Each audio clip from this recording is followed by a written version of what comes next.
அப்படி மக்களால் அமைக்கப்பட போற நம் ஆட்சியில நம்ம என்ன செய்ய போறோம்ன்றது அதுக்கான அந்த தேர்தல் அறிக்கையில அதுக்கான விளக்கத்தை டெஃபினட்டா கொடுப்போம். பட் அதுக்கு முன்னாடி ஒரு சின்னதா லைட்டா நான் கொஞ்சம் அதை சொல்லணும்னு ஆசைப்படுறேன்.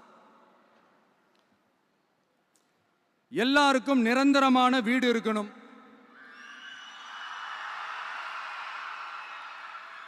ஒவ்வொரு வீட்டுக்கும் ஒரு மோட்டார் சைக்கிள் வாகனம் உறுதியா இருக்கணும்.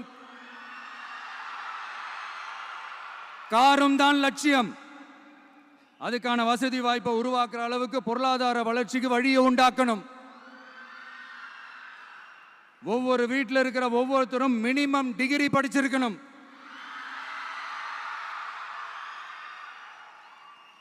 ஒவ்வொரு வீட்லையும் குறைந்தபட்சம் ஒருத்தருக்கு நிரந்தர வருமானம் கிடைக்கணும். அதுக்கான வேலை வாய்ப்பை உருவாக்கணும். அதுக்கு தகுந்த மாதிரி கல்வியில பாடத்திட்டத்தில் சீர்திருத்தம் செய்யணும். கவர்மெண்ட் ஹாஸ்பிட்டல்ஸுக்கு மக்கள் எல்லாரும் பயம் இல்லாம நம்பி போற மாதிரி மாத்தணும். பருவமழை காலத்தில் ஏற்படுற வெள்ளத்தால ஊரும் சரி மக்களும் சரி விவசாயமும் சரி பாதிக்கப்படாம இருக்கணும். அதுக்கு 4000 கோடி திட்டம்னு ஒரு உருட்டுனாங்களே, அந்த மாதிரிலாம் எதுவும் இல்லாம உண்மையான ஒரு பாதுகாப்பு திட்டத்தை உருவாக்கணும். மீனவர்களோட, தொழிலாளர்களோட, நெசவாளர்களோட, அரசு ஊழியர்கள் மற்றும் ஆசிரியர்களோட கருத்து கேட்டு அவங்களுக்கான பாதுகாப்பு மற்றும் வளர்ச்சி திட்டங்களை உருவாக்கணும்.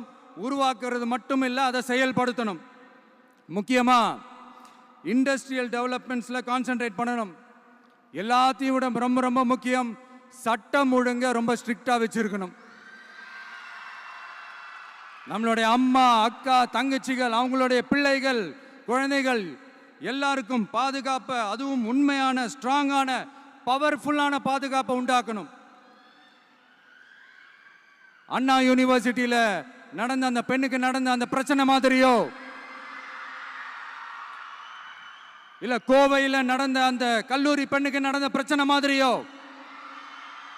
அதெல்லாம் நடக்க விடவே கூடாது. நம்ம வீட்டு பெண்கள் ஸ்ட்ராங்கா, பயமே இல்லாம தைரியமா இருக்கணும்.